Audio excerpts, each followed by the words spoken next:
тук ще проверяваме вече total money дали са по-голямо, дали е по-голямо Да, expense. ама аз ако си спомням тук някъде. Да, първо трябваше да намерим колко са средните приходи за ден, като Ага. разделиме парите, които имаме на броя дни и след това трябва да го сравним. Не някъде броиме ли колко дни имаме? Не трябва да направим един калк. Int days past, примерно. Или days in season, по-скоро, равно на 0. И тук си пишеме days in season плюс плюс. Не плюс, равно плюс плюс. Така. Готови ли сме с това?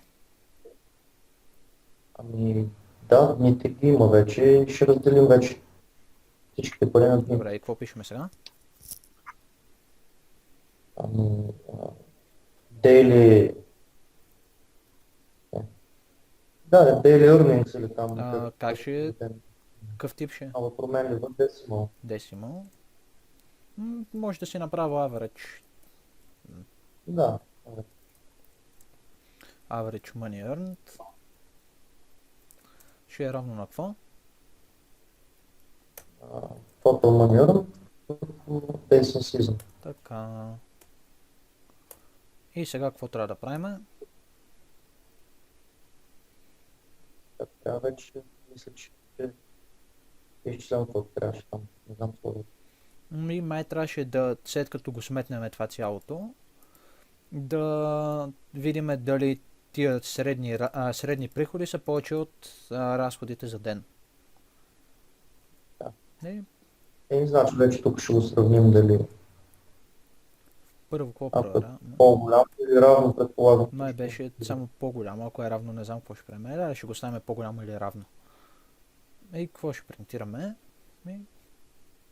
Само че тук да му кажем Daily Expenses. Така. И какво ще правим, ако е това вярно? Хващаме си където е ред. Ето е ред. Опа, излагах. Ето е ред.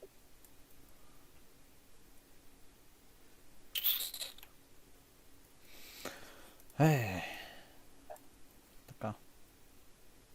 Тия кавички май не ги харесвам. Microsoft! Аз това копирам, правя си кавички, Тук ще копирам го копирам. текста.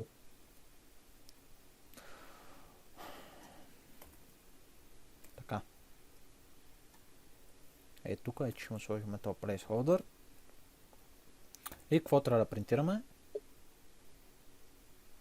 Ми ще извадим average money earned минус daily expense. Или обратното. Не, защо? Защото тук нали проверяваме, ако average money earned е по-голямо. Щом е по-голямо, значи е логично. Трябва да намерим разлика. Добре. Съгласих се. Минус daily expenses. Не days in season, а daily. Така. Това, окей, обаче тук някъде ми беше казано, че трябва да е закръглено. Къде го пише това с закръглянето? Нямам никаква идея.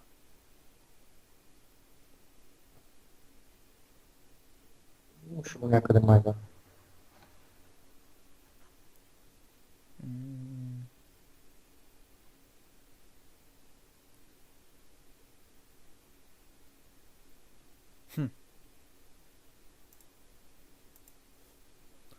Последното изречение на output. Да.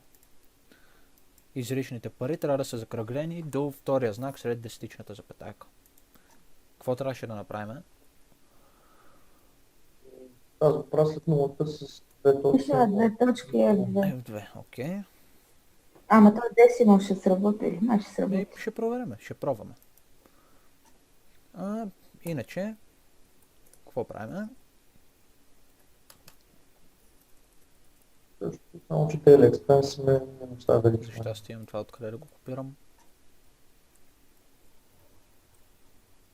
И замествам това число с някакъв placeholder. С какво трябваше да напишем тук? Daily expense Сега да речем май. Това имаше ли някакво форматиране? Май имаше. Трябва да е цяло число. Как ще го направим цяло число това? Подсказвам. Сега ако му фонд, как беше кастване или как Да, се нарича? касваме го към int. Демек превръщаме го в int и то направо ще отреже. Ще го хване и реже всичко сред точка. Нито че е закръглява, нито нищо. Хубаво.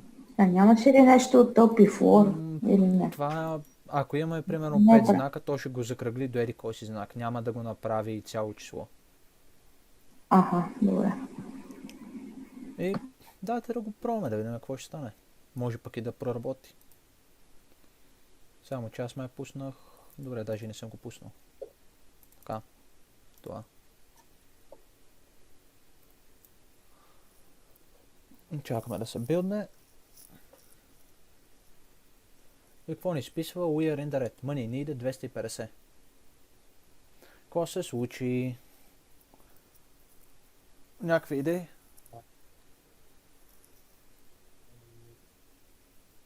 Що не изписва, че нямаме пари?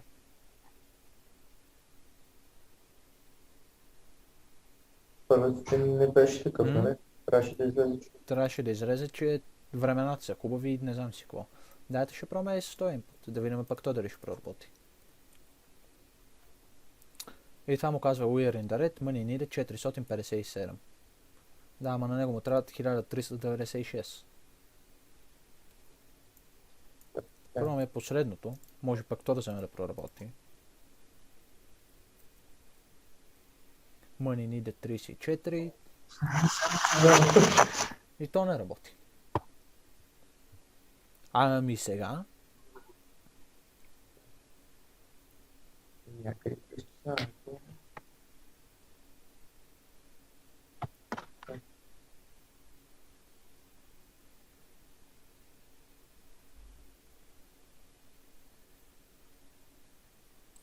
Може ли да дадеш пък да, кода? ето, коя част от него по-скоро? Където обикаляме за билки. Точно Ето. тук, да.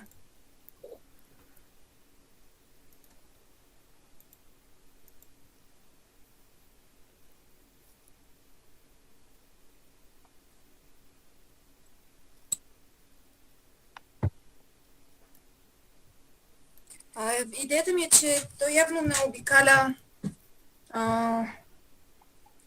Нали, отдолу излиза и втори ден на условието. Явно не се събира двата дни. Тоест втория ден тя вместо да се събере само по едно, се връща по няколко пъти, т.е. има повече часове да обиколи. И явно не ги събира. Или нещо бъркам логика. Ако искате, слагаме си тук сега на команд един breakpoint и си пускаме програмата в нормален режим. Само да спра това. Така. И копираме първия input и го пействаме там да видим какво ще се случи. Пействаме го. И сега Visual Studio ще ни спре тук. Първото, което ще видим е колко пари сме изкарали 0. Що 0? Колко билки сме събрали 0. 0 по 37 си е 0. Добре, що сме събрали 0? Какво има в Final Path? Имаме MMMMMMM. Що имаме MMMMMM? нещо при масивите, при присвояването е Забележете на колко места използваме този пад. Първо го сетваме на 0, после проверяваме дали е извън дължината на стринга, ако е извън нея го сетваме на 0 и след това го използваме. Не изпускаме ли А той на винаги е 0, ние само първи елемент ползваме. Какво трябва да направим? Ние трябва да му прибавяме единица и тогава да го използваме. Значи тук ще му кажем pad current element плюс плюс. Дайте да видим сега, ако го пуснем, Да, какво ще стане. да. Times are good, extra money per day, 8,50. Това проработи.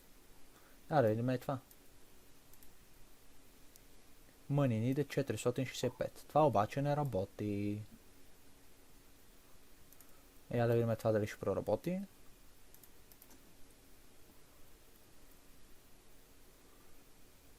Изкарва бонус 16,50. Тук какво пише? 16,50 че изкарва. Аха. Значи, този случай работи коректно. А то всъщност какво трябваше да принтираме при това? А в този случай няма въобще хаш. Мисля, че беше само по-куку. Да, ама то... Всъщност аз не знам какво трябва да принтираме, като нямаме пари. Money needed къде?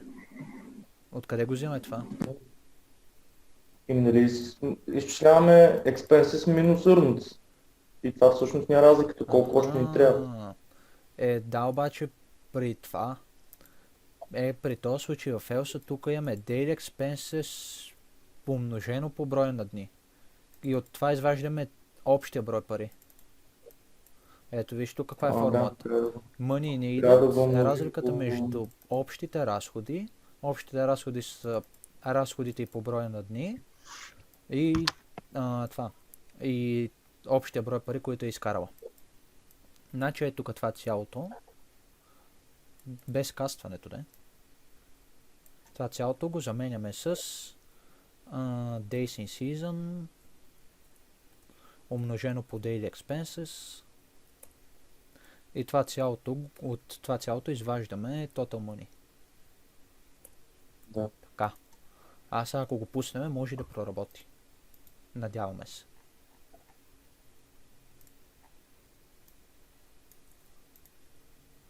Аха. Да. Зиро тестовете минаха, дайте да пробваме в Juju. Практикуваме. Така.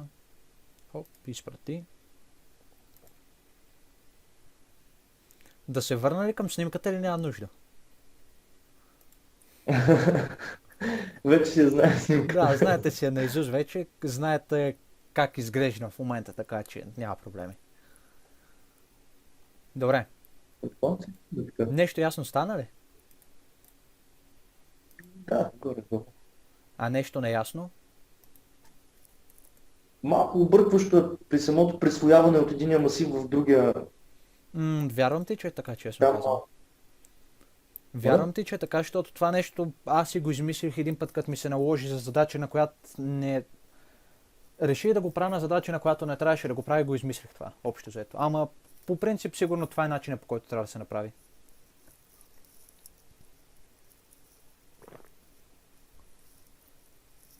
В смисъл, това нещо, което го обяснявахме и за Light the Torches, не е нещо, което ще го учите на която и да било лекция.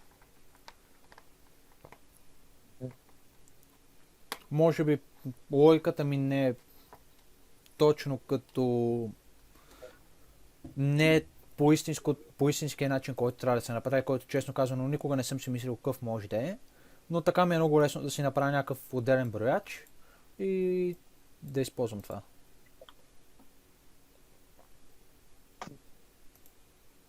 Някакви въпроси по задачата? Нали каза, че някакъв друг вариант ще решаваме? Да. Тук, нали ги броиме билките с този цикъл. Аз ще го закоментирам този цикъл, защото не ме радва. И тук ще му кажа така. Искам в Final пата да ми преброиш не ленве. Да, добре. Final path. Искам да ми вземеш тия елементи, които са как ще се казва? Ще се казва path element, примерно, или само елемент. Айде. Това